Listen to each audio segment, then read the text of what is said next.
ketika dihadapi dengan yang namanya proses belajar, ada dua jenis manusia. Pertama, manusia yang menganggap proses belajar sebagai beban. Kedua, manusia yang menganggap proses belajar sebagai penghasil kebahagiaan. Pertanyaan yang kenapa sih tercipta dikotomi semacam ini? Nah, kuncinya di metode, Pak. Mereka yang selama ini terbebani dengan proses belajar, mungkin metodenya nggak tepat.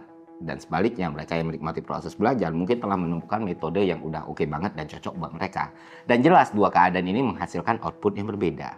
Nah, bagaimana memahami metode yang tepat ini? Gini, belajar itu kayak ngejalanin proses kompleks di otak, cuy. Dan metode yang tepat itu bikin proses belajarnya jadi lebih efektif dan lebih efisien.